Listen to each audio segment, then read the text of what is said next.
అయ్యి కాకా హాయ్. తండేల్ నాగార్జున కొడుకు కాంబినేషన్ సాయి పల్లవి ఎలా ఉండబోతుంది? ఏంది ఇంకా నాగార్జున కొడుకు అంటానేది? మరంతే నాగ చైతన్య అనలేవా? అనలేం అఖిల నాగేశ్వర మనోడు అనలేవా? అనలేం. ఇంకా ఆయన పేరు సంపాదించుకోలేదా? నాగార్జున కొడుకు మరి నాగార్జున కొడుకు కాబట్టి నాగార్జున కొడుకు అంటాం. నాగ చైతన్య అనొచ్చు కదా. నాగార్జున కొడుకు అని ఎవరు తెలియదు ఏంది?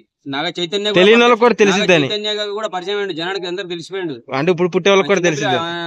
అఖిల్ సినిమా చిన్నప్పుడు తీసేసి ఆ తర్వాత కనపడకుండా ఏదో కొత్తగా వచ్చిండు అనుకుంటున్నా. ఏంది నాగ చైతన్య నాగార్జున కొడుకు నాగేశ్వర గారి మనోడు అఖిల్ అన్న చాలా ఉన్నాయి ఇంకా. సో నాగ చైతన్య అని చెప్పేసి అడుగు. వాళ్ళ డాడీ లాగా చేస్తుండను ఆచరిస్తాం గట్టిగా. దడేలు అనిపించేస్తాడు ఖచ్చితంగా. లవర్స్ డే అని తొక్కలు పార్కులో చుట్టూ తిరుగుతున్నారు కదా 14వ తారీఖు వస్తుందని. అరే లవర్స్ డే అంటే అది కదా లవ్ ఫుట్ 7వ తారీఖు దిగుతాడు తండేలని. రియల్ లవ్ స్టోరీ ఏంటో చూపించబోతున్నాడు. రియల్ లవ్ స్టోరీ అంట.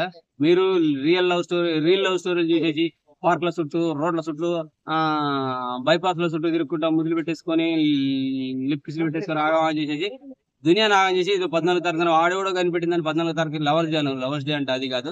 నిజమైన ప్రేమికుల రోజు అనేది ఏందో 7వ తారీఖు నాడు ఫిబ్రవరి అంటే 1 వీక్ ముందే 7వ తారీఖు నాడు చూపించడానికి తండేల్ రాజు రాబోతున్నాడు. విత్ లేడీ పవర్ స్టార్ తో సాయి పల్లవితో కలిసి మంచి క్యూట్ రియల్ లవ్ స్టోరీ రాబోతుంది. 14వ తారీఖు నాడు నాకు తెలిసి 14వ తారీఖు అనేది లవర్ డే అనే ఛాన్స్ ముందు ఉండొద్దని నేను కోరుకుంటున్నాను. ఈ సినిమా తర్వాత అరే ప్రేమికుల రోజు అంటే ఇది అని చెప్పేసి సమాజానికి తెలవాలి, డేట్ మారిపోవాలని అయితే నేను అనుకున్నా. సో ట్రైలర్ చూసిన తర్వాత అనేది చాలా క్లిప్స్ కనపడ్డాయి, చాలా బాగా అనిపించేసింది. ఒక బీజిఎం ఉన్నది చూసావు, వాళ్ళు ఇద్దరు కలిసి మాట్లాడుకునే సన్నివేశాలు బాధాకరమైన బీజిఎం వచ్చేస్తుంది. సో ఎంత హృదయ విదారకంగా ఉండబోతుందో రియల్ లవ్ స్టోరీ అనేది ఈ సినిమాలో కనబడుతున్నట్టు అనిపిస్తుంది. అలాగే దేశభక్తి సంబంధించిన సన్నివేశాలు కూడా ఉంటుంది. దేశ జెండా కూడా కనపడది. భారతదేశానికి జై అన్నట్టుగా కొన్ని డైలాగ్స్ కూడా కనబడే. సో టోటల్ గా అయితే మరోసారి మంచి బ్లాక్ బస్టర్ హిట్ కొట్టబోతున్నాడు. అది కూడా అల్లు అరవింద్ గారి కాంబినేషన్ లో వస్తుంది కాబట్టి ఖచ్చితంగా ప్రొడక్షన్ వాల్యూస్ చాలా బాగుంటాయి. స్క్రీన్ ప్లే పర్ఫెక్ట్ గా ఉంటుంది. సో డైరెక్టర్ కూడా మనకు తెలిసిన డైరెక్టర్ కాబట్టి అంతకుముందు మంచి సక్సెస్ అందించింది కాబట్టి మంచి సినిమా అయితే ఖచ్చితంగా అందుతుంది. డేట్ అయితే ఖచ్చితంగా మారిపోవాలనేది నేను కోరుకుంటున్నాను. తండేల్ రాజా నువ్వు కొట్టే కొట్టుడికి ఫిబ్రవరి 7వ తారీఖు, ఫిబ్రవరి 14వ తారీఖు మర్చిపోయి ఫిబ్రవరి 7వ తారీఖు ప్రేమికుల రోజు లవర్స్ డే అని చెప్పి గుర్తుంచుకోవాలి. ఎందుకంటే రియల్ స్టోరీ అంత పర్ఫెక్ట్ గా ప్లాన్ చేసుకొని వస్తున్నారు కాబట్టి చాలా బాగా అనిపించేస్తుంది ట్రైలర్ చూసిన తర్వాత. అలాగే జాలరి కుర్రాడు, జాలరి యువకుడు వాడు పడ్డ కష్టాలు, నీళ్ళల్లో హలడకు కొట్టుకుంటూ వెళ్ళిపోయి పాకిస్తాన్ జలాల్లో కలిసిపోవడం, వాళ్ళు పట్టేసుకొని మామూలుగా అయితే మధ్యకాలమే పట్టుకొని ఏదో 4 ప్రజలను అడిగి వదిలేయాలి. కానీ శత్రు దేశాలు కాబట్టి ఇక మనకి శత్రుదే వాళ్ళని కొట్టి తిట్టి బతిలాడి బాధేసి తిండి పెట్టగా ఎంత క్రూరంగా హింసించారు. దానికి తోడు మన దేశానికి సంబంధించి ఏమైనా వెటకారంగా వ్యంగ్యంగా మాట్లాడుండొచ్చు. సో అప్పుడు మనకి వచ్చిన కోపం, ఆవేశం, ఆలోచన సో వాళ్ళని ఎంత దుర్మార్గంగా తన్ని తాట తీసేసి మన జెండా పరువు, మన దేశ పరువు నిలబెట్టబోతున్నాడు ఈ సినిమాలో చూపించబోతున్నారు. సో ఒక లవ్ స్టోరీ కాదు, బ్యాక్ డ్రాప్ లో మన దేశ గౌరవాన్ని కూడా ఇనుమడింపే కొన్ని అంశాలు ఉన్నట్టయితే కనబడుతుంది.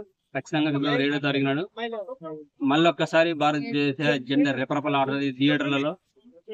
భారతదేశానికి జై కొడతారు. అలాగే తండేల్ రాజు కూడా ఖచ్చితంగా రెండింటి గెలిపి, లవ్ స్టోరీ గెలిపి, అలాగే భారతదేశ జెండాని, దాని గౌరవాన్ని, భారతదేశ ఏమంటాం భారతదేశాన్ని పేరు కూడా మంచి పేరు నిలబెట్టే అంశాలు కూడా పోతున్నాయి కాబట్టి ఖచ్చితంగా మంచి సినిమా అయితే రాబోతుందని నేను అనుకుంటున్నా.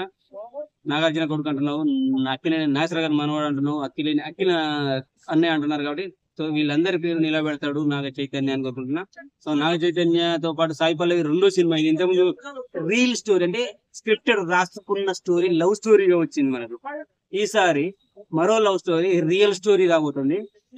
ఫ్యూచర్ లో వీళ్ళిద్దరిది కలిపి మళ్ళీ వీళ్ళిద్దరు యాక్ట్ చేసి వీళ్ళిద్దరు లైఫ్ స్టోరీ రావాలని కోరుకుంటున్నా. సాయి పల్లవి గురించి ఒక సాంగ్ ఒకటి ఉన్నది. సాయి పల్లవి అంటే సారంగ దర్యా అందగత్తే మంచి సూపర్ స్టార్ అని చెప్పేసి. సో సాయి పల్లవి సారంగ దర్యా అయితే నాగ చైతన్య సారంగ దరుడు అని నేను కూడా అనుకుంటున్నా. ఎందుకంటే వాడి మూతి వాడి కుడి మిసం మీదని వాడి గుండెల ఎత్తులు మెరియా వాడు రమ్మంటరాడే బావా, వాడి ఎడం మిసం మీద దానిమ్మా వాడి ఛాతిని హత్తుకు పోగా వాడు రమ్మంటరాడే బావా, వాడి పేర్రే అకినేని నాగ చైతన్య. ఇంకో లైన్ ఒకటి ఉంది, దాని నడు 3 తల్లే మేరియా పడిపోవును మొగోళ్ళ దునియా అని చెప్పేసి. అబ్బాయిలకు ప్యాక్ ఉండదా, 6 ప్యాక్ ఉండదా? సో దాన్ని కూడా రిటార్డ్ ఇస్తున్నా.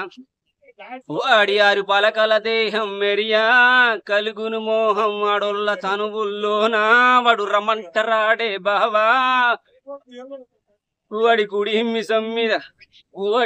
మిసం మీద నిమ్మ వాడి ఛాతిని హత్తుకుపోగా వాడు రమ్మంటరాడే బావా వాడి ఎడం మిసం మీద దానిమ్మ వాడి గుండెల ఎత్తులు మెరియా వాడు రమ్మంటరాడే బావా వాడి పేరే కిరణ్ నాగ చైతన్య వీరా వీరా వీరా గ్రీకు వీరుడి పుత్రుడి వాడా వాడు రమ్మంటరాడే బావా వాడి పేరే అక్కినేని నాగ చైతన్య. ఫిబ్రవరి 7వ తారీఖు నాడు వస్తున్నాడు. రియల్ లవ్ స్టోరీ చూపించబోతున్నాడు. ఫిబ్రవరి 14 చెరిపేయాలని నేను కోరుకుంటున్నా. Thank you very much.